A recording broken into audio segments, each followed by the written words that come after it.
Hello, hello. Welcome back to the Story Darlings podcast. I'm Sandra. And I'm Tera. And what are we talking about today, Tera? We are starting our read through of the Throne of Glass series by Sarah J Maas. So, yay! Woohoo! And it also happens to be Valentine's Day. So happy Valentine's Day. It's the perfect timing because we get to kick off our series Readalong just in time for Pharaoh Feb, Fantasy Romance February. And we're so happy that you're joining us on this read-along. So to kick it off, we are going to go on a speed journey through the chapters 1 through 26, lightning round to give you a little bit of a recap of everything. And I'm going to make Sandra do that because, well, she's read it a few times. Ooh, no pressure. Chapter 1, we meet 18-year-old Celaena Sardothien, and she is kind of a badass, isn't she, Tera? Yes. And her name is kind of badass too, Sardothien. It sounds like Game of Thrones-y. Yeah, it does. It does. And she is quite the strong character. We're pretty much dropped right into her head, and we get all of her internal dialogue, and she's imagining all the ways of escaping as she goes through this little tour of the building being led. By escaping, Sandra means murdering. Just murdering the shit out of everybody that comes in her path. That's the, escaping she wants to do. Yes. So some background of Celaena. She has been a slave in these mines of Endovir, salt mines, for the past year. And we learn in chapter 2 or 3 or chapter 2 that the average lifespan of someone working in the salt mines is about a month.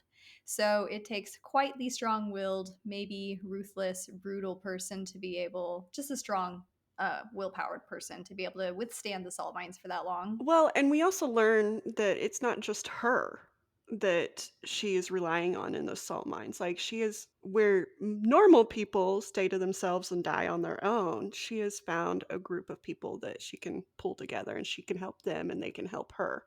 So I think that might be why she has lasted longer, because she has not just relied on herself, but she has protected other people and had other people protect her. Yes. So we get the sense that she has been through a lot to have ended up in the salt mines, and we haven't really learned about why that is, what the full backstory is there.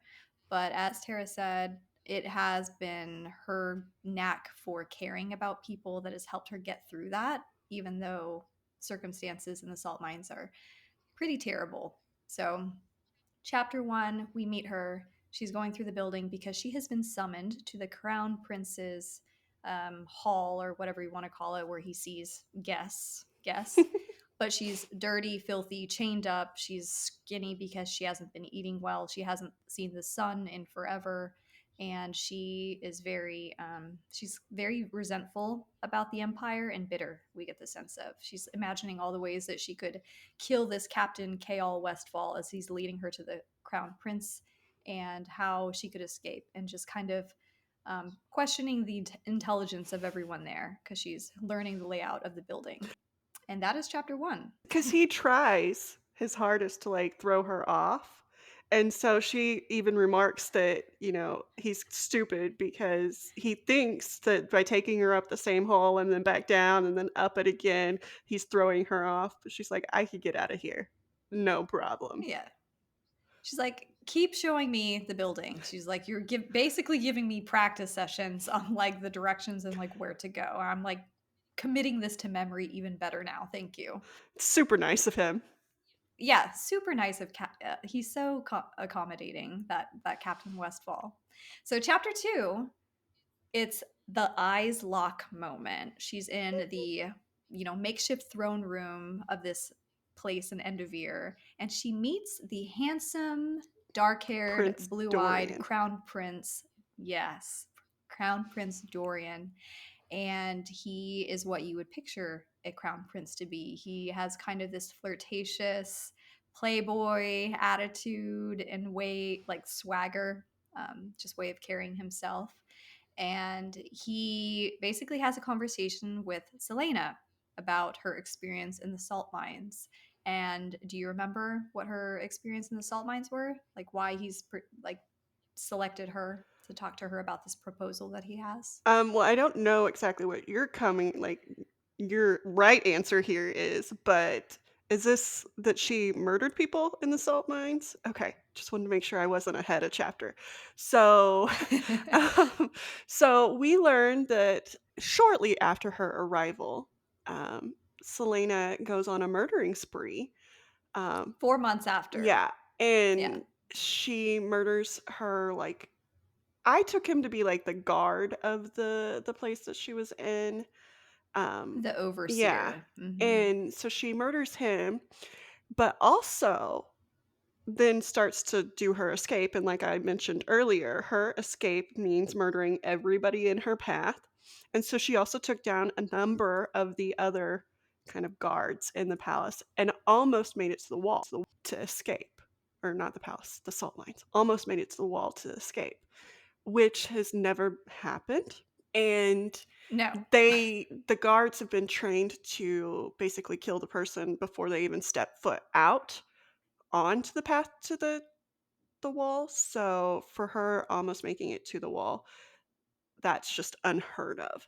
As Tara mentioned, anyone that even thinks about it or attempts to escape, they're literally killed within like 3 yards or something Mhm. stupid, if that. Like they're just, I'm just picturing the worst prison possible, and it's just flooded with tons of guards, and they're just But ruthless. also, you have to go back to what we were saying about her being a badass, because I have a feeling that all these other people that may have tried to escape were kind of in the same physical shape as she was, but didn't have the training and the things that you know later on that she has had to like help her.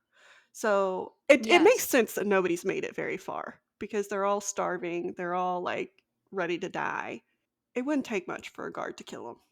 I think it's mentioned that she was the king, the assassin king's like apprentice, Hmm. essentially, at some point, and so that explains a lot of her skill with being able, being sneaky and stealthy, and her weapons expertise and that kind of thing, and just her attitude. She's a very, very confident person in her Hmm. abilities. Like she's basically been trained since she was a child for almost a decade in the arts of just murder. And Assassinry. yeah, she's quite proud of that. And it's because of all of this and some stuff that is alluded to that we don't really know the full story on yet, that she gets landed into this death sentence of a place, the salt mines. And because she has a little bloodbath 4 months in, tries to escape, the prince approaches her and makes a proposal to her. And what is this opportunity? So she can compete to be the champion of the king, which is basically the assassin of the king of Otterlin. That's how you said it? Yeah. Okay, I messed it up right before we got on here. Otterlin. And so she would basically be working for the king. And the original proposal was she had to work for him for 5 years as his assassin, and then she would get free at and she talked, Dorian down to 4 years, I believe is what they ended on. Because she wanted 3 years, and I think he countered with a 4 years. So she has to if she wins the competition, she has to work for the king for 4 years as his assassin, doing whatever and murdering whoever he says.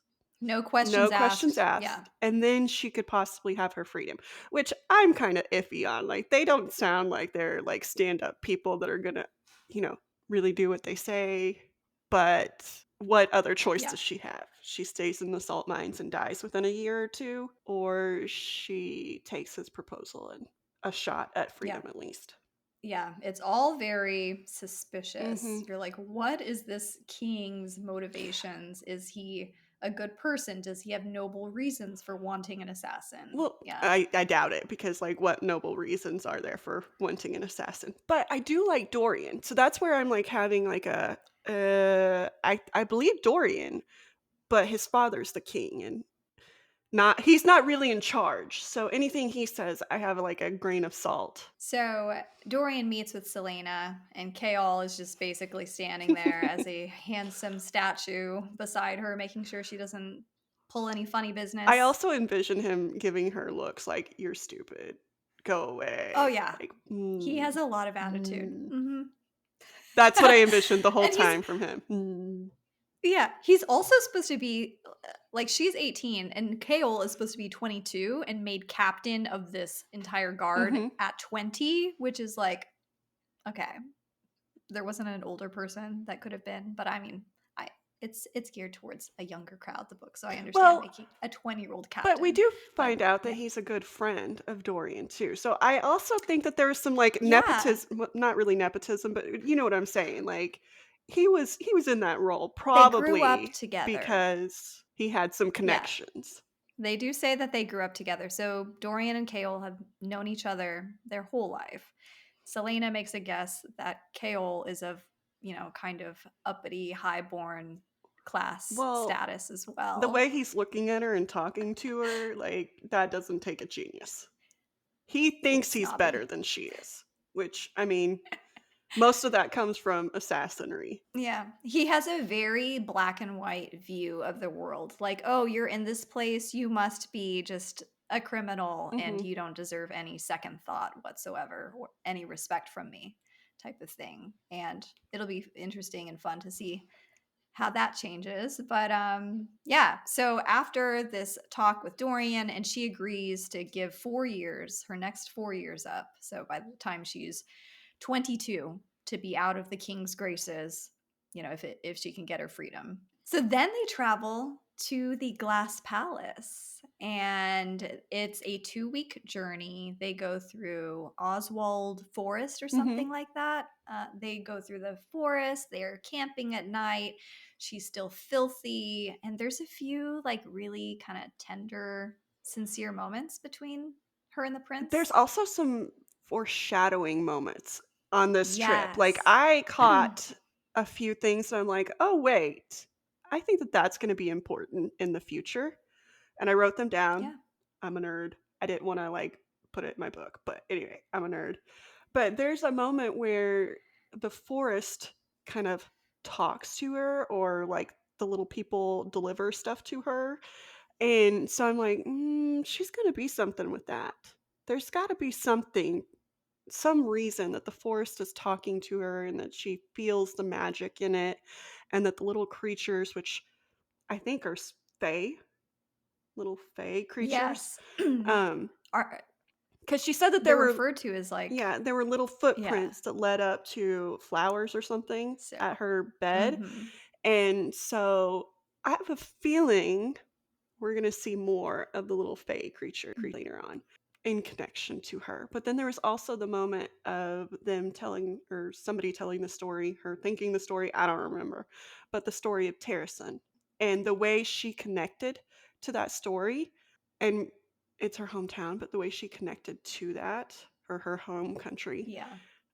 I feel like she was something in there. Those were my Yeah. foreshadowing moments. Sorry, guys. No, those I love those moments, and there was a moment when she was sleeping or Dorian thinks she's Hmm. sleeping and he's just, looking at her, and it was almost like a magical, like a cheesy romantic moment because she seemed like so a part of like the night sky and just Hmm. everything around her, and she seems like so sad. And he even Yeah. comments, or there's a comment about the stars look like they're looking at her and not her looking at the stars, which was Yeah. super cute. Good foreshadowing. It's one of those moments like as you read the rest of the series, Tara, you're just gonna be like, oh my God, this It was like makes so so much beautiful. sense. Like chef's kiss. Yeah. But it was so cute for him to be thinking that too. Like you can tell that he's a better person than you're getting an image of his father. And so you're rooting for Yeah. him to actually live up to that as opposed to being his father's son. Or at least I Yeah. was. Because I want him to be a Yeah. good guy and I'm not shipping him yet Here because I'm there's one. holding out. I'm holding out on that because I don't want him to be the villain. I don't want him to be like his father. So I'm holding out, but that line was super cute. He just channels that flippant, reluctant prince kind of mentality, and I'm like all about it. I'm gonna say it. This is probably no little kids, hopefully. BDE energy, like He seems to have that, so Oh boy. Man, Tara, you are in for a treat. Okay. I'm not confirming or denying anything, but moving along, it's getting a little hot in here. Even after reading the entire series, years later, I am still in Camp Dorian. I love Dorian. Like, you will never be able to change that. I love Dorian. One of my top Sarah J Maas men. I also like Chaol though, because he's got the gruffy snark. Like, if you combined those 2 into one person, that would be, like, hardcore for me, because they're both a I little bit mean, that's not snarky. a surprise. You like I snark. do. They're both a little snarky. The prince is a prince. I mean, who doesn't want a prince? And Chaol's, like, just a little more serious, a little more, like, gruff. He takes his job a little too seriously, and he needs to learn to like loosen up, and it'll be fun to see what a loosed up kind of Chaol is like. That will be fun. Don't you think? Yeah. Yeah. But I don't know. I like both of them. I At this point, I don't know which one I want her to end up with. Chapter 5. Celaena, we learned that the person that she came into when she was 8, we know that she was found in a frozen river, like abandoned as a 8-year-old child.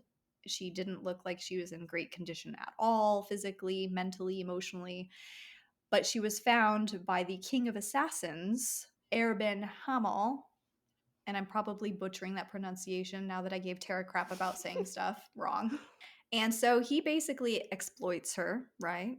And is like, "Oh, I will train you up to be the baddest, like baddest assassin if you are work in my employ." And she agrees. She's a child. She doesn't know any better. She doesn't have any place to go. So if it's a roof overhead, a nice roof over her head, And food. and yeah, food, and she learns all of these different skills and how to survive, and not just survive but flourish. And this guy Arabelle is the king of Rifthold, is like the casual statement of it, because he basically runs this city in the empire. And it's just one of those cities you get the sense of is just a big city. There's a ton of people. It's a bit progressive, and it can be a little bit gritty, and criminal. There's a lot of criminal underworkings going on in the city. And so in her mind, she's like, hey, I'll do it. Little does she know that there's a price tag for accepting, his help. Mhm. And she basically becomes enslaved to him. She takes on enormous debt, like 500,000 gold in debt, that she is expected to pay off to this man to ever be freed up and have her own freedom. So she, in essence, she starts out this book as a slave in the mines for things that happened previously, but then as a child, she's basically turned into a slave for this assassins guild, And then, right? like, the salt in the wound is Yeah. that she is then looked down upon for doing what she had to do to survive. So, like, I feel so sorry for her. Not only did she, 8 years old, have to make a decision of doing something that maybe she probably never would have done to survive, but then she's then punished for doing that. It's Yeah. much like our US right now. Like, Yeah. kids are Sounds very familiar. kids are, Yeah. like, having to do things to survive, and Yeah. then, we look down upon them and Yeah, there's no empathy mm-mm. treated for them at all. Yeah, one of the critiques about this series is a lot of people found Celaena just very irritating as a character because she's so strong-willed and stubborn and very cocky. Like, there's a lot of people calling her arrogant, but it's like, look, if you get brought into this environment when you're 8 years old and you work around people day in, day out that are killers, that are ruthless, that are out for themselves, that are, serving up this guy that's basically exploiting them all, of course you're going to develop a thick skin and be, develop a type of way of carrying yourself that's going to put on a front to all of these people. That becomes kind of who you are. And so I'm like, is she arrogant? Okay, yeah, a little bit, but it's almost like a defense mechanism, right? Well, and if she were a man exhibiting those same traits, would we be calling her arrogant? Because we're not calling Dorian arrogant or Kale arrogant, and they're exhibiting very similar traits. That's a great point. Yeah. But we're calling her arrogant because she's a woman who is in touch with her badassness. and not a man. Like, I mean, go through history. All of the men that have been through history that have been arrogant, had these same traits, are not known as arrogant. They're known as kings Yeah. and Mhm. rulers and emperors and Military leaders military like leaders Chaol. Mhm. and all of these things. So, like, eh, Yeah, so maybe it's a little bit of internalized misogyny, huh? In people thinking that. It's a lot of women too. Yeah, so we get this backstory on her time in Rifthold growing up under this king of assassins, and we don't get the full story yet on how she ended up in the river, or where this river was exactly. We just know that while she was under the assassin's employ, she was never allowed to return home, and we find out that her home is called what? Terracin. I like that because that's my Tara's not name, and biased. so obviously that's the best place in this continent that we've got going on right now. No bias Nope, whatsoever from Tara. not at all.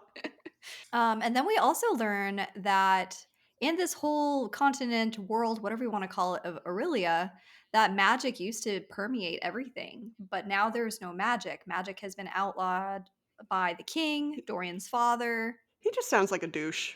Yeah, I'm he sorry. does. The He more, doesn't yeah, he the more doesn't we like talk about people to him. do anything that he doesn't want to. Like, I'm getting very Henry VIII vibes off of him. Like, I will kill you if I don't agree with you. Just does he kill his wives too? Because that would be really, really funny. If it was I'm like not saying based off of anything. Henry VIII and I just caught on. He's just not a good person, and I'm not saying anything else. We just know that magic used to be everywhere. Now it's not. And it happened like 10 years ago or something, is when magic vanished. So there's a big question mark there. And all the books, like this douchebag had all of the books burned. All of them. Who does I that? know. Evil Evil people. people. That's who. I mean, look again, look through history. Who has burned books? Hitler? I don't know. Yeah. I'm not that much of a historian, I guess, because that's the only one I can think of. I'm sure the other dictators did it too, though. Book banning is kind of a version of that, a Mhm. less extreme. I don't know. Yeah. Yeah. Which, by the way, Throne of Glass is a banned book, like in some district in Virginia. I'm like, okay. Well, it does talk about magic. That is like not cool in Yeah, as we learned from like Harry Potter, magic is like the witchcraft is devil. like bad. Yeah. So, chapter 7, we finish the 2-week journey across the forest. There's moments shared between Dorian and her. We find out a little bit more about Celaena's backstory. So now we are at the stone castle. Well, the bottom part is stone, the top part is glass, which, Seems kind of odd. I yeah, mean, it seems like it probably would be very pretty, but also kind of dangerous. I don't think that that's very fortified. Like, what kind of glass are you making this out of? And like, if it like gets hit by hail, are we like gonna die because there's shards of glass going everywhere? Like, yeah, I'm just picturing like the gaudiest looking thing. Yeah. and how does it look with a stone castle like in it? Like, I know it's beneath it, but like, you have to see that somewhere.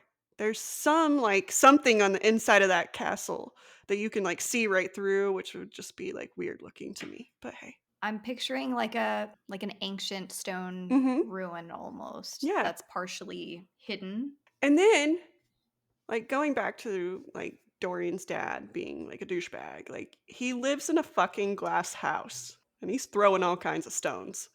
They get to the stone castle, and Dorian goes to meet with his father, the king. And I'm guessing it's because the king wants to tell him more about this little champions contest that he has going on and some rules or guidelines about his interactions with Celaena and that sort of thing. And then on the other hand, we get Celaena, who gets taken to her bedroom where she will be staying for the duration of this contest. And she gets her own handmaiden, essentially, like a little servant, Mhm. Philippa. She just feels like she's won the lottery after the past 12 months in the salt mines, and she just can't believe her good luck. She has like a music and gaming room with a pianoforte in her room, and a dressing room, and a little dining room, and a beautiful big soft bed. And she's, And actual clothes. yeah, clothes that will be tailored to her. So even though she's a little bit scrawny, how they keep saying in the books, like bony, get some meat on her bones. But yeah, so that's basically that chapter. And then I think we do get Dorian's point of view while he's meeting with the king. I like that we get to see his point of view. And the king is basically warning him away from Celaena, like, don't get too close to her. She's an assassin, blah, blah, blah. You know, that whole spiel. And Dorian's just like, Dorian, Like, like, okay, okay, whatever. Oh, thanks, Dad. I'll do what Pat I said. want. Yeah. And I think it was in the last scene because she spends her first night in her room, right? And this hit me so hard because when she wakes up, Kale's there and he asks her why she's sleeping on the floor because the bed was uncomfortable. It was too soft. It was like not what she was used to. And that hit me because I'm like, even before she went in to those salt mines, her life was just crap. Like, Yeah. never did she have a good life. Even when she was living with the king of assassins in a nice house or whatever, it was never comfortable. Yeah. It wasn't home, you know.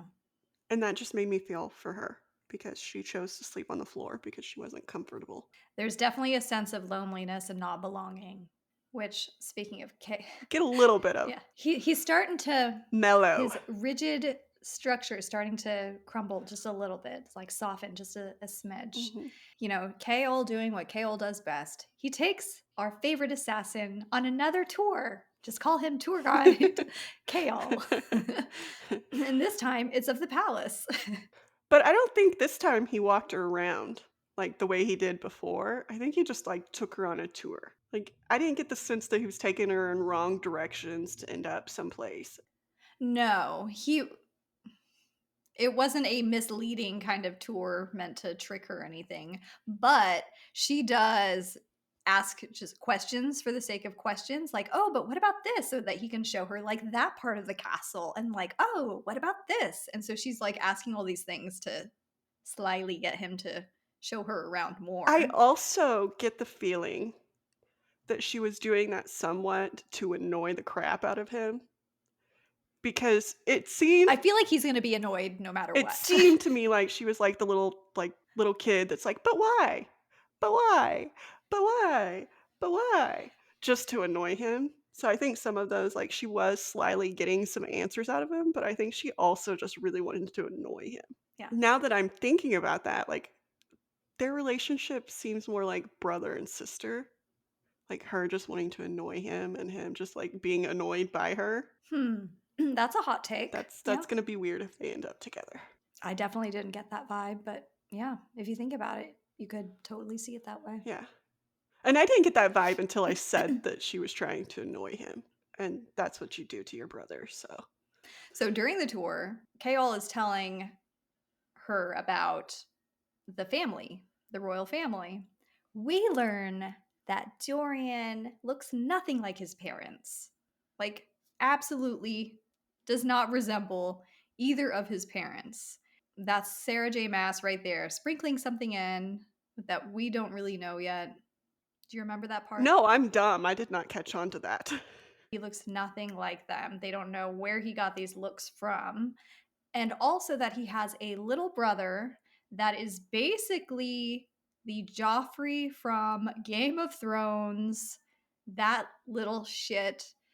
And he's just cruel and evil, possibly. Like, he's just not a good kid. He tortures things, he gets people in trouble who are innocent, and he takes advantage of his power. He's the spitting image of his dad. Yes. And so we get the sense that, oh, you know, Dorian's little brother, which his name is Holland, Mhm, is that right? I think so. Yeah. So he and Queen Georgina and the father are like kind of this picturesque family. They all look alike and probably are very much, you know, personality alike. And then Dorian's kind of the black sheep. I want to believe the best in his mother because I didn't get any of the, like, Joffrey vibes off of her yet anyway, so I'm hoping that she is more like Dorian in personality. Yeah. I'm hoping. We've yet to see that. Yeah. She just kind of strikes you as your stereotypical queen. I mean, she has got some Cersei in her. But Cersei was actually molding Jeffrey to be a certain way, like influencing him. Georgina seems very hands off and detached and just all about like the material and this facade and her looks and that kind of thing. Like her biggest priority is making sure Dorian picks a woman to be engaged with. So if I were Dorian, I'd be like mentally checked out too. I did like her comment about, like, him having to get married and produce an heir, otherwise Holland gets to rule, and she's like, "Nobody wants that." Yeah, so she realizes what a horrible child that is, which I can't remember how old he is He's like at this 10 or point. something. He's, like, very, very young Yeah. to be that, like, sociopathic. That's where I was like, I get maybe some better vibes off of her, that she understands that a sociopathic ruler is not good. It's almost like if the king is as bad as everyone is describing his as, it's like, well, if you were married to his ass, you would probably just, I don't know, become the same way too, maybe. I have an awful kid, an awful husband, and I have one prince that looks like no one in this family, but he is just what I'm going to focus on. Well, and I mean, if he's that bad to everybody else, like, it's been known that men are maybe a little worse with their wives than in public. So if he's that bad in Yeah. public, then what's he doing to his wife? And then on this tour, they come to the library, and Celaena gets so excited. She's literally giddy and jumping with joy because she's so excited about Hmm. this library. And Chaol is Chaol and basically poo poos all over that because He's why? like, you can't read these. They're only for these people. That's Yeah. that's where he comes up with his like all, oh, you are highborn because books are only for highborn people. Yeah, he's basically like, these are the prince's books. You can't read the prince's books. And she's like, Watch me. the wheels are turning in her head. Yeah, she's already plotting and scheming how she's going to get Dorian's approval to let her read these books. And we do get a fun little scene where she's written Dorian a letter beseeching him, like, hey, let me read your books, bro. And he writes her back. And it's probably one of my favorite scenes. Yeah. Yeah. He doesn't let her read the books from the library, though. He just sends her some books, and he's like, "Hey, I've read these already. Why don't you give them a go, and maybe we can talk about them?"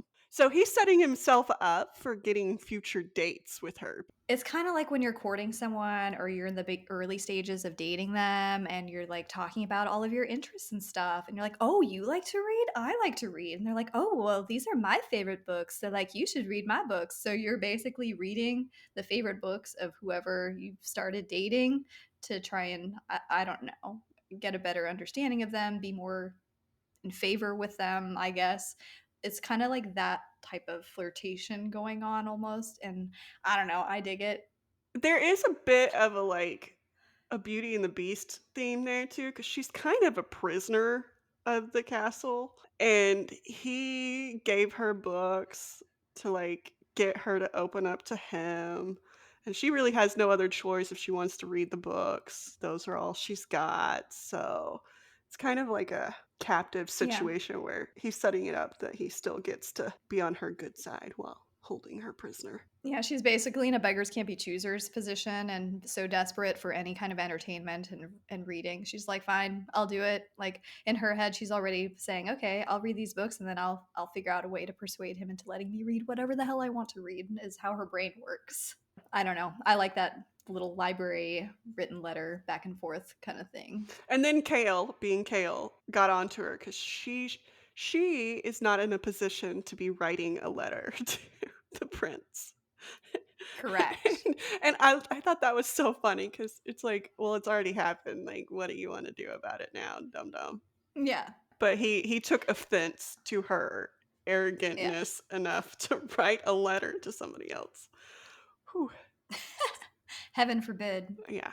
But it's like it's during this tour we also see like little scenes of like her noticing like the clock tower and things like that, and she's meeting all of these ladies of the court that are just standing around socializing and looking pretty in their clothes and their dresses and stuff. She meets the lady Caltaine Rompier, and Caltaine is like who you would picture as like this beautiful lady at court, and she is a snob and she has her heart set on our Prince Dorian. And she immediately hates Celaena's guts because the rumor going around is that Celaena is a lover and having an affair with the Prince Dorian.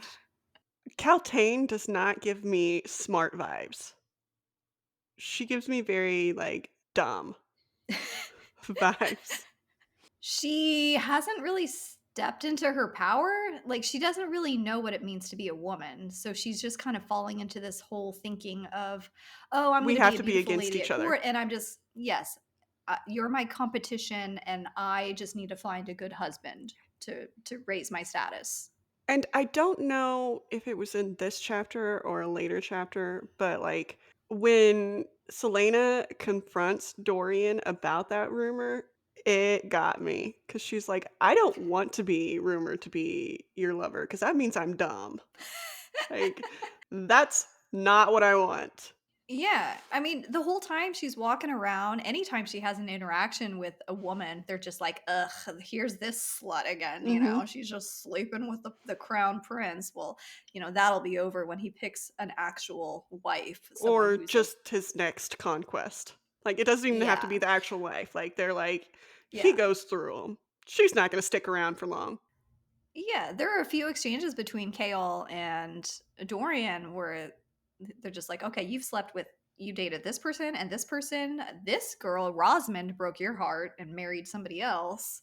And so it's basically confirmed that Dorian sleeps around. He's a playboy. He likes all of the perks that his seat as the crown prince brings. Mhm.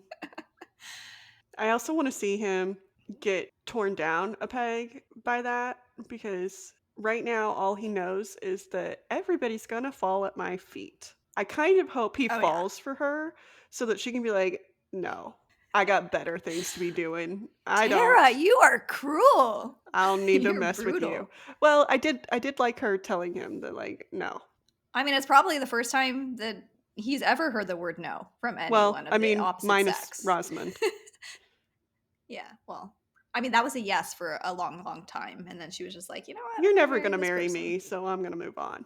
So they come up with a cover for Celaena because they don't want everyone to know that she is this notorious thief during the contest with these 23 other champions or warriors or whatever. So they call her Lilium the jewel thief from Belhaven, whose father was a wealthy merchant. And they're just like, really? How did that work out?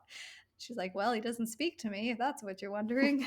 She is really So, good at the, like, lying on the spot, oh, like, yeah. super good at that, Yeah. and coming up with a backstory for any question that they ask them is plausible. I would be like, give me a minute." Like, Yeah, she goes from whatever pre 8-year-old girl life she had to being assassin purse slave essentially to now being a jewel thief Lilium. slave. And so, yeah, during this entire contest, so she has to work out with all of these big buff men essentially. Was there another woman? I No, don't know if there was a woman. no. Yeah, she's the only woman, 18-year-old. So she has to get back into shape. She has been in these mines that have been very hard on her body. She is lacking nutrients. She's not healthy. She doesn't have any muscle mass. She needs to put weight on and kind of work up to what she used to be or Well, past and that. even just the, like, getting her muscles back into fighting shape, not even just their mass, but, like, it takes a repetitive muscle memory to do some of the things that she is gonna be expected to do. This is actually one of my favorite tropes to read in books, especially fantasy books. It's like I love dark academia settings where there's like some kind of magic school or just, people are very competitive with each other. And it's kind of the same thing with this. It's just a school of hard knocks who are expected to just duke it out and, last man standing gets to be the champion of the empire essentially. And so they start just training like it's straight up boot camp. And they're like, you know what? We're going to go running and you're just going to run the entire thing without working up to it. And she has a really fun time with that. I would be like, "You know what? I'm out. Peace. I'll go back to the mines." Be like, I'll lay on the ground, which I mean, she does. hide behind a tree to go vomit her guts out because she's not used to conditioning her body that way. Well, and I understand her point because she was asked to kind of be like the middle tier of everything when they're competing, which the first competition was the race. So like whoever was last got kicked out or whatever, right? Yeah, yeah. So she was told to be like right in the middle. Like don't give away that you're badass, but also don't lose. Okay? Stay right in the middle. And she had a huge problem with that, which is maybe where a lot of people got annoyed and she was like arrogant because she was not happy with being told to stay in the middle because she knew she was better. And Hmm. I can understand her point. Like I also understand the like strategy of doing that because you don't want all these men to know that you could probably kick their ass in 5 seconds because then they're going to be coming for you as opposed to coming for each other. But I can also understand why she's a little pissed off every time she has to come in middle. Yeah, I think her big frustration is okay, she's been independent and self sustaining like for pretty much her whole life at this point. Like she's had to figure out a way to survive. And so she has a hard time trusting her own welfare at the hands of other people. So it takes a lot for her to be like, okay, yeah, I trust your plan. It probably is for the best because logically it does make sense. You don't want to show everyone you're good when there's 23, murderers, whatever, people in the military. You don't want them all singling you out and all going Mhm. after you once to knock you out. Well, and nobody's cared about her in the past. Like No. her father figure, the king of assassins, is the closest that she's had, and he wasn't in it for her. He was in it for what can I get out of you? One example of him just not giving a shit is that he thought that she wasn't doing so well with her left hand in some of the like sword fight and whatever. So he forced, or I guess he didn't really force her. He said, either you do it or I do it, but your hand's getting broke. And so she broke her own right hand so that she would have to learn how to do things with her left hand and be just as good at it as her right hand. So she's lived a life where nobody gave a crap except for what can you do for me? Yeah, she's definitely a fighter. She has the scar still on her right hand to prove it. She has scars down her back from being whipped in the salt mines as a slave there. Like, you just get the sense that her body, her skin bears the marks of her entire life until this point. I think this is in a later chapter, but we also get to see how she got those scars. And it is, like Sandra said, a whipping that she got on her first day there before she even like settled in or anything. They whipped her horribly, horribly. And at that time, she didn't know anybody in the mines, so she didn't have anybody to help her, didn't have anybody to do anything, and had to deal with that all on her own. But then the next morning, the little sweet lady gave her some medicine for her back and then promptly got raped and killed by Yeah. other people, which is why she went on a killing spree. The overseer that she killed when she lost it was the one that raped and killed her friend. All the shit that they did to her day one, I mean, it was just a play to break her spirit from the get go, to send her a message that you are not getting out of this alive. This is your life. So squash any ideas that you have of getting out of here because you're not going to get out of here. And it's just horrible. What it actually did was give her a reason because it pissed her off and she's like, "You know what? You're all fucking gonna die." But she's not like other people. We don't know yet what her life was like before, but she definitely does not respond to things in the usual way that works for everybody else for sure. Yeah, I don't know. I feel like I would respond the same way. Like, okay, you know what, you little fuckers, I'm gonna make sure you suffer just as much as I did. I'd probably throw attitude and immediately get killed because I can't handle I'd probably throw physical attitude, things but in happening my to me. head, I would be like, you know what, I'm gonna get you. The rest of the chapters through 26 is basically her getting trained. She starts meeting with like the sword master. I think she's doing all kinds of combat and weapons training with him. And then she meets a princess, a foreign princess called Nehemia.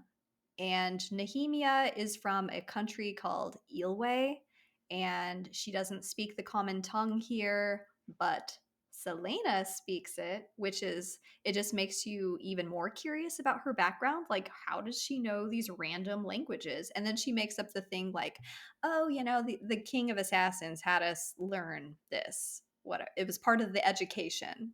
Which, I mean, could have been a truthful story because you would have to assume that if you're going in to murder people, you need to fit in. And what's the Mhm. best way to stand out? Yes. Not knowing anything Exactly. about their culture. So, it could have been Yeah. truthful, that part, but Mhm. I also think it could have been something else.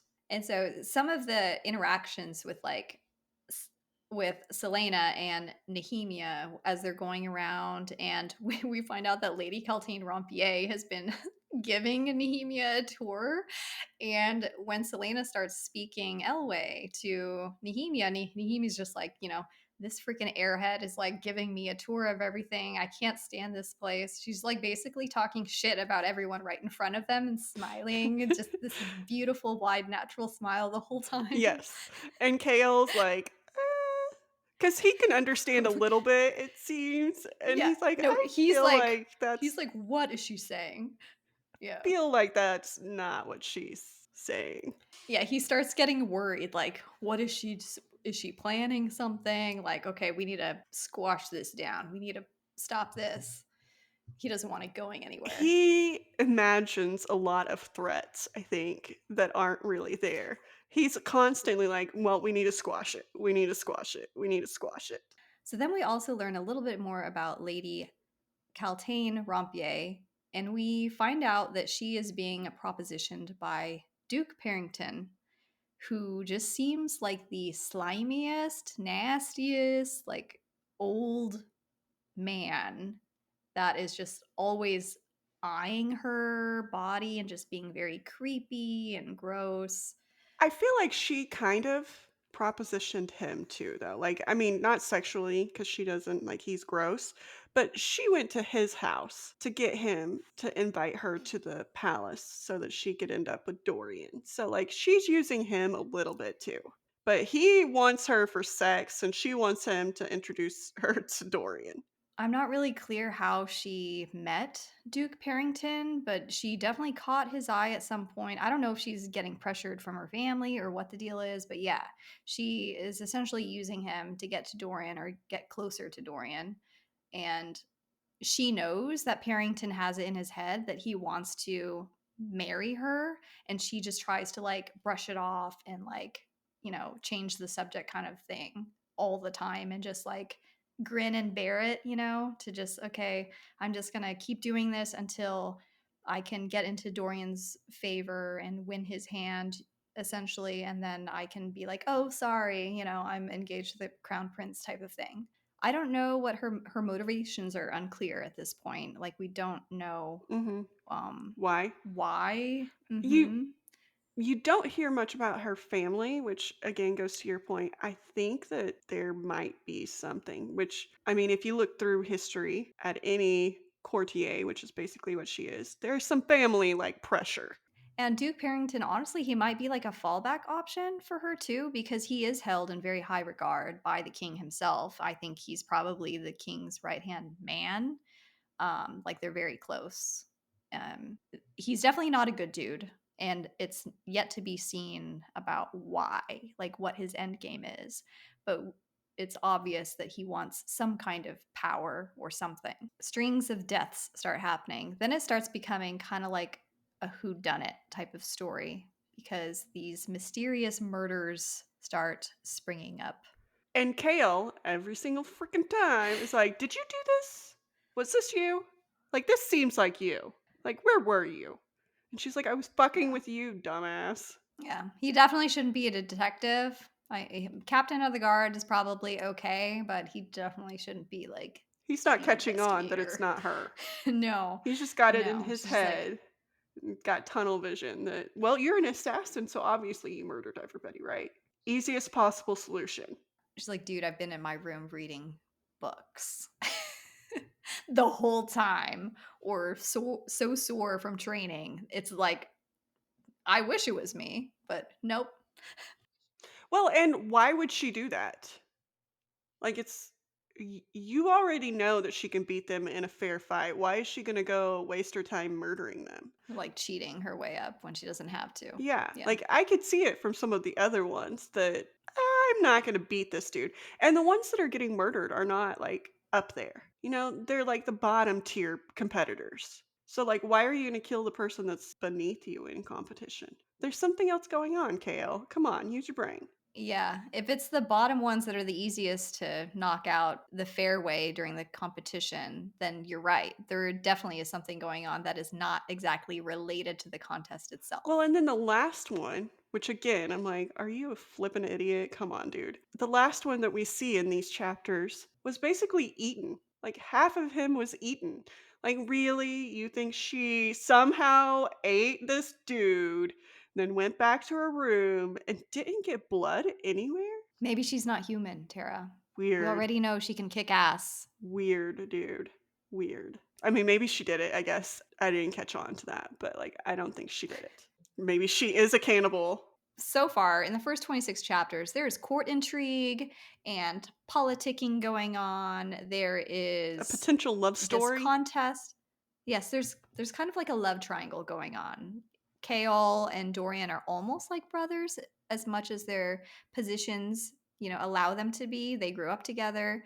And so we start seeing some jealousy start springing up between the two of them when it comes to Celaena. And Celaena's kind of like flirting with Dorian and he's watching her play pianoforte and learning more of her story and stuff. We hear this someone named Sam who is revealed that died. Something happened to him 13 months ago, and we know that at this point went to the salt mines. Yeah, so it's like we know that Sam was someone else that worked under the Assassin King. And you also see Dorian getting a little bit jealous of Sam because Mm-hmm. before he knew that Sam died, like the scene with the piano, like she was playing this like haunting song and he walks in and he just stares at her for a little bit, which is again one of those cute little scenes, like very rom-com like movie. It's like an Edward Cullen Yeah, he's thing. just sitting there Just staring at staring. her play this piano and this haunting song. And he's like, "Oh, is that about a lover?" And she's like, "Well, yeah, kind of. It is." And he's like, "Oh, does he live in the palace?" Like he's jealous, right? And Yeah. she's like, "No, he's dead." And he's like, "Oh, sorry, my bad." Uh, Awkward. yeah, and then he feels bad about bringing up her dead ex-lover. I just found it cute that he was like, "Oh, he lives in the palace?" Because Mm-hmm. in his mind, I think he was thinking it was Kale, and he's like, "Is that fucker really moving in on you?" That's what I envisioned him thinking at that time when he was asking her. Because then you also see them, like, get into it, and Kale telling him to, like, get out of her room, and him saying, "Well, what about you? Why aren't you getting out of her room?" And it's like this bickering back and forth of, like, who deserves to be in her room. She's just like, "Would you both leave?" In Sarah J Maas books, she'll write in holidays, like wintry season holidays, and like this one, Sam Hewen. I think I'm probably butchering that one. It's basically when the veil between the living and the dead is very thin, and so anything can happen, right? So there is a feast to celebrate the holiday. And of course, Celaena is not allowed to go. And she's pissed because Celaena feels like she should be able to go. She loves to get dressed up and go to fun festivities and stuff like that. And so she's upset that she can't go. And Dorian, of course, as the prince, is expected to go along with all of the royal family and all the courtiers. And Chaol is also in attendance there just to, be security. And so she is very frustrated. And then we hop into this trope of like the hidden part of the castle type of thing. Like you always see like magical library tropes or like a hidden castle type of thing. So then she discovers like a secret door. And what happens? So she discovers the secret door, takes it, she gets her little candle, she's walking through it, and she sees like 3 tunnels. And so she takes the first one. I don't remember where the first one led, but Yeah, I don't know. it led to the outside, didn't it? Like it led to an escape path, basically. And then the second one led to some sarcophagi. Is that Yeah, like a the tomb. plural ones of those? Sarcophagus? She's like, "Wait, these people look very familiar. Like one of them's got elfin ears." And she's like, "But that doesn't make sense that there's an elfin person here. The only person that has ever been elfin that married into this royal family was the first queen." And then she's like, "Wait a fucking minute. This is the like tombs of the first king and queen of Otterlin." And we find some backstory that the queen was also the princess of Tera, who is the elfin, I'm guessing, country. Yeah. And so she is like, "Wait a damn minute here." And that's kind of where we get to there. And she like leaves and she's like, "Why are these people not like respecting their ancestors? Why is nobody Yeah. here? Like, why are these tombs here?" Kind of a thing. But then she figures out that she better get back to her room before somebody notices she's gone and then notices that the door is open and blah, blah, blah. And I think it's before this that she sees no, I don't remember where it was in the chapter, but she, like, ends up walking above where the feast is happening, and she notices that all of the other competitors are there, and she's the only person in the castle not there. And then she sees Chaol, like, get up to leave, and she's like, "Shit, I better get back to my room because I don't want him thinking I've found an escape." Because she's decided that she's gonna stay there a little longer for her to get provisions and things so that when she does make her escape, she can really escape. And so she goes back to her room for a little while and he comes in with this little ring. Yeah. A ring that all of the guests received. And Hmm. so he gives it to her. And she falls asleep and she has a dream that she ends up back in that tunnel. And now the queen is talking to her and telling her that she has a very important task and there's an evil in this castle and blah, blah, blah, and blah, blah, blah. And she's the only one that can stop it. And the queen gives her another ring or a coin or something to keep her safe, right? It's an amulet of some kind. We don't know what it does or what it means, but it will keep her safe. Like, kind of sends her back to her room, basically. And then she hears, like, yelling and growling or something in the, like, tunnels as she's running back to her room, Yeah. and then we discover that there had been another death, and this is the dude who was half eaten. And in her mind, she's like, "Well, I did hear some growling. I did hear some maybe that's what got this guy." Yeah, but she can't say exactly how she came about that because she wants to keep it a secret. So we see how calculating she is by like, okay, I know about these hidden passageways. I could escape right now, but That's not I the want to smart see a decision. little bit more. Yeah. Mhm. And then dumbass Kale comes and he's like, "Did you murder somebody? Where were you?" And she's like, "I was with you. Like, you came in my room. You saw me here. Like, what do you mean, where was I?" And she plays him a little bit there too because he's like, "Well, maybe the king." And she's like, "Yeah, I bet the king will be interested in hearing about your time in my room last night." And so he stops questioning her a little bit there, which I thought was a nice way of Yes. turning that on its head of like, yeah, you can blame me all you want, but that doesn't mean it's the truth. Like, you were here. This whole Sam Hewen festivity night is just it's kind of an interesting scene because so much is happening. So it's like on one hand, she's locked in her room, can't leave. She's figuring out about a hidden passageway, being told by this spirit or something in her dream of the late Queen Elena, who was married to King Gavin, that there is an evil in the castle and she needs to put an end to it. And then the amulet that keeps her safe. Doesn't Queen Elena like describe the guardians around the courtyard, like the Hmm. watchtower or something? Like Yeah, she the starts talking gargoyles. about the word. So we're starting to like learn a little bit more about what these word marks are. We just know that they do some kind of magic or power, and it's pretty much up to Celaena to figure out what's going on, stop the evil, whatever that evil is. Maybe it's multiple things. But then we have like Chaol kind of being romantic with her with that ring. And then doesn't like Dorian find Yeah, Chaol yeah. like in the room and it's just like, what the hell are you And doing Kale's here? And like, they're "Well, what trying are to be you doing?" quiet. And she's pretending to be like asleep the whole time. Like her face is all flushed from rushing, back. And she's just like pretending to Like, be "I'm passed asleep, I out. promise." And they're just being territorial and weird Yeah, about it. because Kale's And like, "Why are you here? She's an assassin." Like, all talking bad. And he's like, "Well, if she's so bad, why are you here? She's asleep. Like, there's no reason for you to need to guard her." And so by the time we reach the end of chapter 26, the first part of our reading for the read along, things seem a bit tarnished between Dorian and Chaol because they're kind of losing trust in each other. They're very jealous of each other and they're not handling it well at all. And there's just a lot of possessiveness and inadequacy going on. And then that's like pretty much it. There's like another death I think this happened like right before, like Xavier, I think. Xavier He's who the one that died was like during eaten. the. Okay, he was the one that was eaten, like ripped open, like alien Well, style or and he something. wasn't And like when they first described it, they said like half eaten. And so I was thinking like the lower part of his body or the upper part of his body. But like when they re-described it, his like chest cavity had been ripped open and his heart and his lungs had been taken out and then his brain had been taken out. So like somebody's looking for like vital organs. And we see Kane, who's the big motherfucker from the military or Mhm. whatever, who is in And this he got kicked contest of out of the champions. military, and she was like, "You had to have Yes. done something pretty bad to get kicked out of the, like, military because they're a bunch of assholes." They were bad. And he's just all around just a very suspicious character anyways. Like he's enormous. I'm picturing like the guy from Troy that Brad Pitt has to fight at the very beginning and he Ajax? just basically jumps in the air and kills him. Yeah.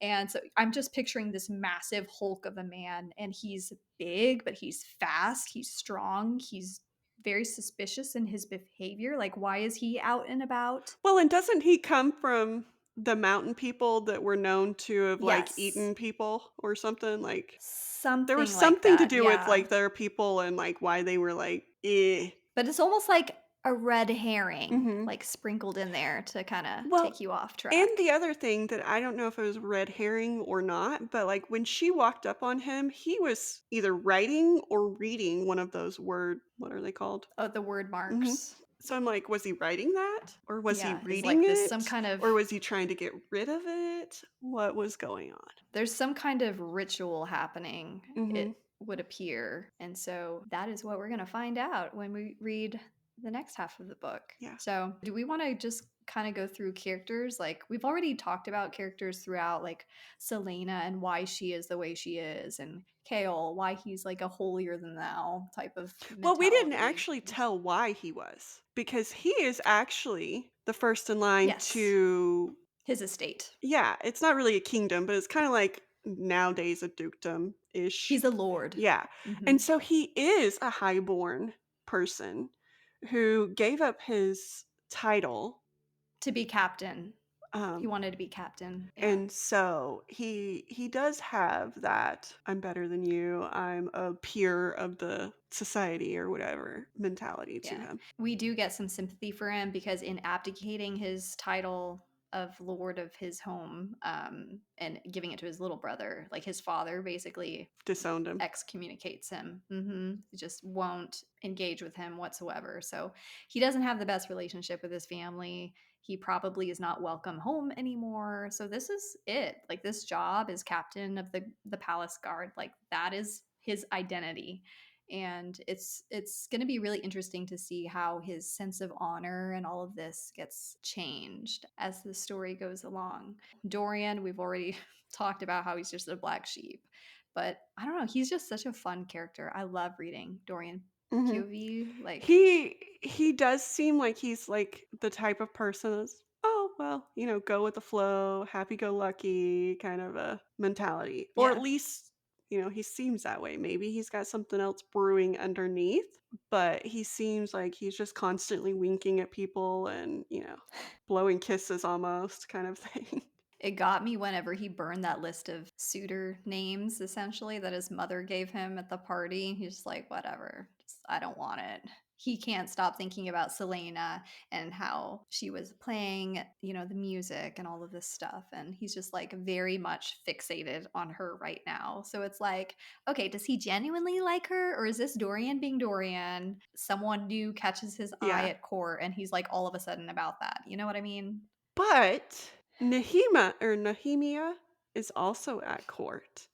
And he's also had equal time to want her, and he hasn't. Because even Selena, like, set them up a little bit because she was sparring with Nehemia, and That's right. Dorian Yeah. comes in and gets upset, and he's like, "Why aren't you doing anything?" to Kale, and Kale's like, like, "They're them." And so she sets him up to then be the sparring partner, like, "If you don't want me doing it, then you do it," kind of a thing. He spars with her for a little bit, and then nothing. So, I don't know, Yeah. I'm leaning more towards he actually Could they likes her. communicate?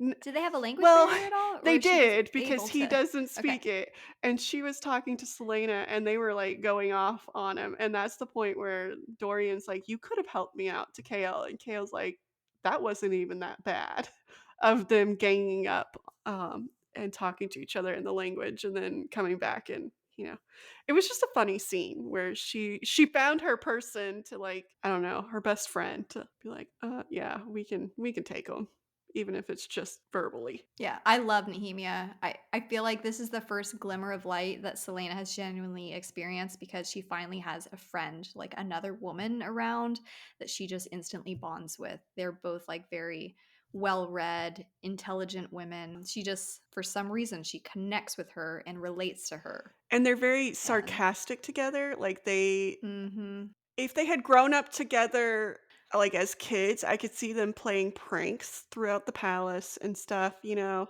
Showing up the boys, Yeah, I talking could shit about everybody else at court. yeah, and Mhm. nobody understands because they can only piece together 2 of the 5 words I just said. This is, like, one of the things that I think you're gonna enjoy so much about this series and even the other Mass series is just the friendship and fellowship that she writes, like, it gets better and better, and it's so much fun to read. Okay, so Nehemia, Chaol, Dorian, his shitty little brother Holland, his absent mother Georgina, His talked father about Rompier, the king. He just seems very I well, don't and know, he's he's suspiciously missing during this time too. Like, he left the palace, which did he really leave? Like, is he the person murdering these people? Did he bring them to the palace for this competition just so he could murder people and get people to die? It seems plausible with his personality that he's just like, these people suck. Let's just bring them.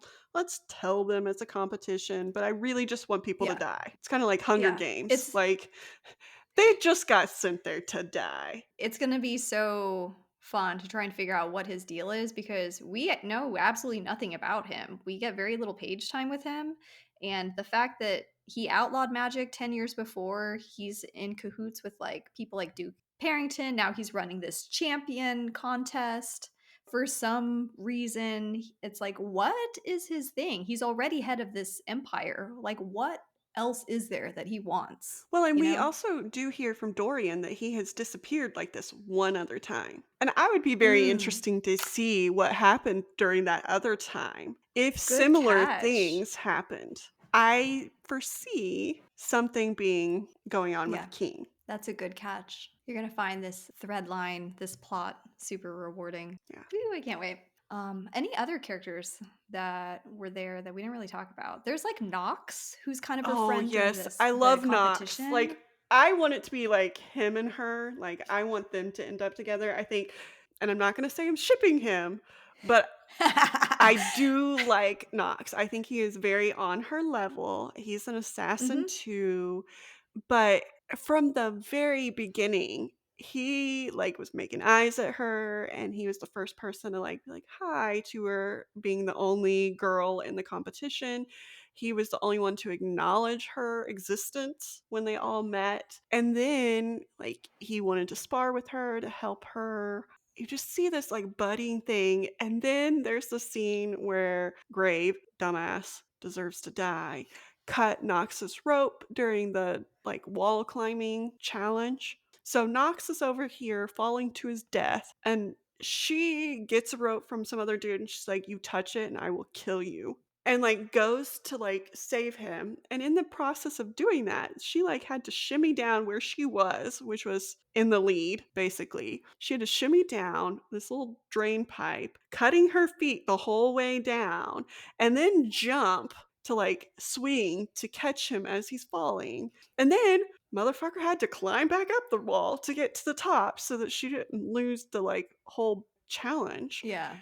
That's again her caring nature because she could have just been like, "You know what? One less person for me to worry about." But she didn't. Nox gets my instant respect for like a couple of reasons because as you said, he definitely has some kind of sixth sense or intuition about people, and obviously he gravitated to her, and he then was very strategic in smart as in, okay, he had the foresight to know that if I'm going to survive this competition, I need to form some kind of alliance with somebody. So he had that kind of sense about her, and then to know that, okay, no, I'll be like your partner, your buddy in this, and we're in this together. Is he the one with the poison talent? Is that his No, talent? I think Is that's poisons? Peller, or however you say that, the littler assassin, because he can't Oh do yeah, the very young much one. else. Yeah. But he's Yeah. like, I'm a lot better with my poisons. But I may be paranoid here with Knox because he's an assassin. But like, what if the king assassin sent him in so that he could help her? Because she did mention that she wondered if he knew that she was out of the salt mines, and if he was, she thought he would come and try and get her. So Yeah. maybe the king assassin does know where his assassins are. I may be reading too much into that, but like I feel like if I were the king of assassins in this country, I would put them where I wanted them to do, you know? Like I'd put them where I'd want them. It just seems like she has a lot of just internal confusion about how she ended up there and doesn't have any idea what's going on outside of this Well, place and you with do the hear Assassin King. that she was set up, and that's how she got captured, but she doesn't know who she was set up by, so she also has this internal struggle of, "Who can I trust?" Because everybody I've ever known has let me down in some way, like, they've either not cared, I've been set up, I'm on my own, basically, because everybody else kinda just fucking sucks. But then she still has a big heart where she's helping others. Yeah, I remember the first time I read Throne of Glass, I was just like, "What the hell went happen? Like, what happened?" Because the way everyone talks about her, she is the best assassin like ever. So that means that she must, like, the King of Assassins must value her and like want her like back, in his on his team or whatever. He needs to repossess her, and she doesn't know, like as you said, he doesn't know where I am, anything like that. And so that's a really good take that you have about Knox. I think he does know where she is. You think I think so? he's kept up with where she was. Like, it's not like she was moving a whole lot from the salt mines. No. I think he does. Ships. The first time I read this, I was shipping Nox and Celaena and Dorian. And I mean, okay, all of them at some point, but like Dorian's my favorite. And then I also just, there's something There's something with really sweet and Knox. kind about Nox. For her future life and what we know of her currently, I think that there's more of her that we don't know. So this may change my ship. But what we know of her currently, I think Knox is a better suit for her. And so I think right now I'm shipping him more. I like her interactions with Kale. Like I just absolutely adore her like feistiness with him and his feistiness with her. But I don't think that they would ultimately make the best couple. And then Dorian I like, but he's just too much of a like playboy. Like I think at a certain point she'd be like, "You know what? Fuck off." Yeah, you want his heart broken. You Like want her to like shut his shit down. Like, she is so I don't wanna say serious because she's not super serious all the time, but her life has driven her to be more serious, and he is not. He is not to that stage of life. He's like the 20-year-old man who just wants to play. He's not the 30-year-old man who's ready to settle down. Where she is, she's never got to be that 20-year-old. She's like, "You know what? I'm hardcore, like, you're it." And even you see that with Sam, like, she was 16 at the time, and it was still, like, a serious relationship, not like a puppy love kind of a thing. And so, I don't think her and Dorian are right for each other right now. Like, maybe he'll grow up a little bit, and then Yeah. they can be on the same page, but, like, right now, I think it's just asking for the Yeah. heartbreak because they're not on the same Yeah. page, which I'm okay with him being knocked down a peg or 2. I want her to see happiness because she's been through hmm it.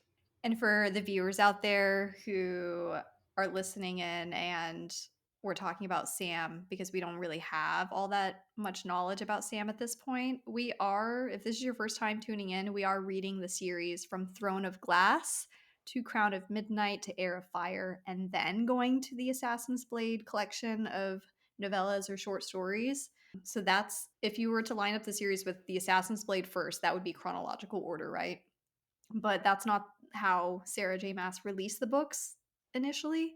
So we are reading from Throne of Glass, so we don't really know anything about Sam. We're very much in the dark with Sam, so we will get to that as our fourth book that we cover, and that's just for like more of the context and more emotional impact, and just for all of it to kind of click into place, feeling like, oh my god. And so that's why we are reading the series in this way. So I just had to put that disclaimer out there because a lot of people get confused about the reading order. So Well, yeah, when I bought the box set, Assassin's Blade was the first book in the box set.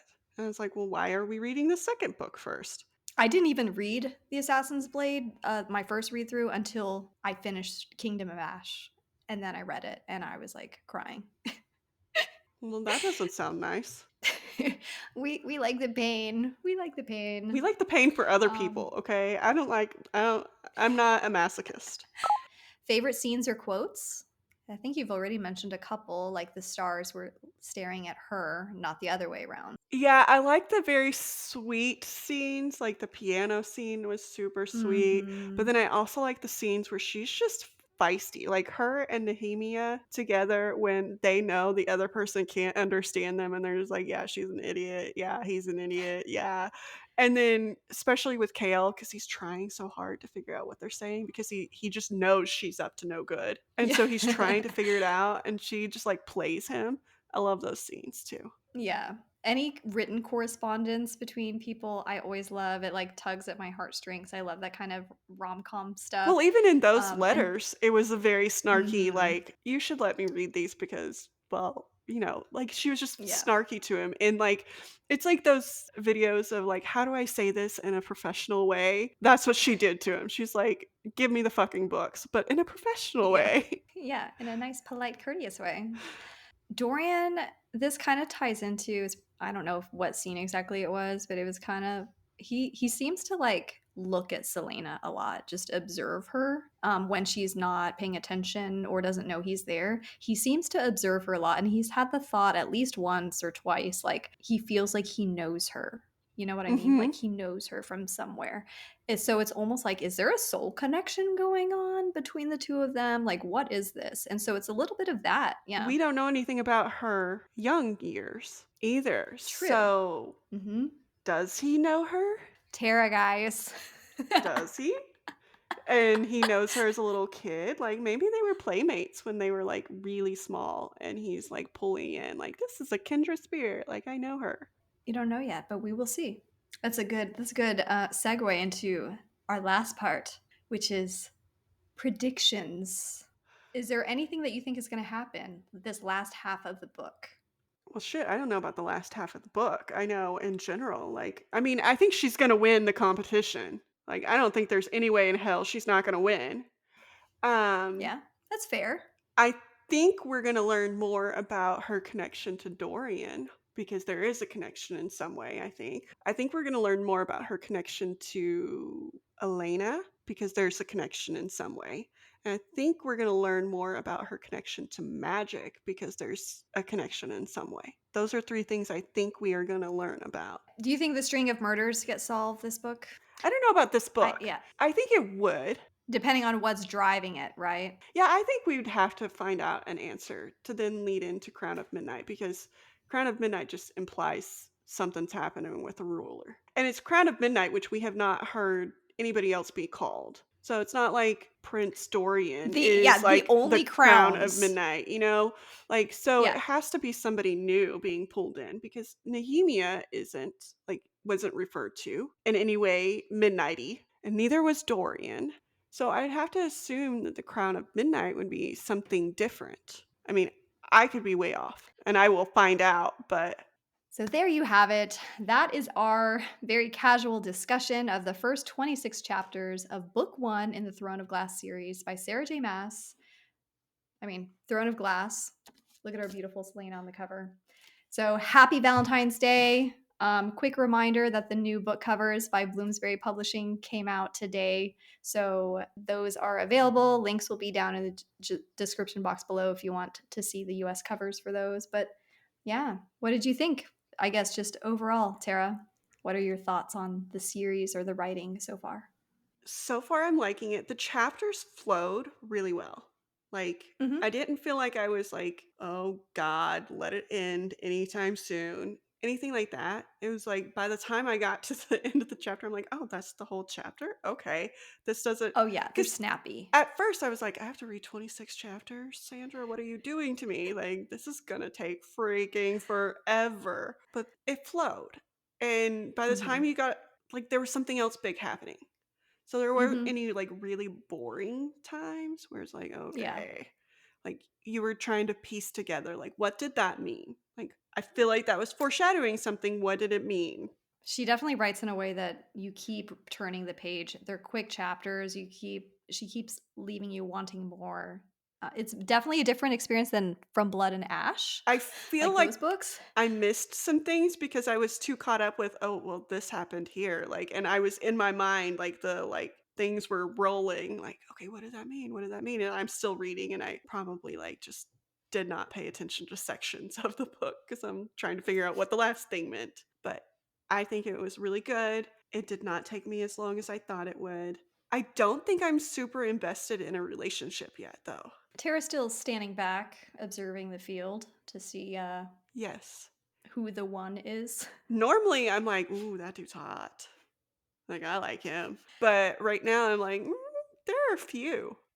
Tara's first thing that she told me reading this series was like a very fun comment about Dorian because, everyone likes Dorian at first because he's so playful. Mhm, And then followed by like the next day or 2 days after talking about Chaol's gruffness with her, mhm. being all about that. I didn't send you a text about Knox, though, and he's up there on my list too, so I like Knox for sure. but yeah, I haven't decided, and usually, if you've ever listened to any of our podcasts before, I am the person that, like, horns in on the dude. Like, "Ooh, he's hot. I like him." Horns in. Yes, I like this. David, hashtag scared and horny. Let's make it a thing again. I'm not there. I'm not there yet. I'm also not scared. Yeah, that's not gonna come until, like, book 3-ish, maybe 4. Book 3, I think, is, like, when it starts getting a little bit older, like, new adult Little bit territory. spicy, guys. A little spicy, And a little smutty. I've already determined when we get to that point, we need to have David along because I cannot stress this enough how funny that would be if he has to read these spicy scenes and tell us what he thinks about them. But just the spicy scenes, like, nothing Yes. else, so he has 0 context of what's happening Yes. outside of these smutty scenes, so, Yes. yeah, I agree. Anywho, we hope you enjoyed this rambling discussion, between Tara and I, and we are way past time, and we will see you back on what's a week from today? February 21st? Mhm. Yes. 2/21/23 for the second half of Throne of Glass discussion. So, okay, thanks for tuning in. Bye, guys. Bye.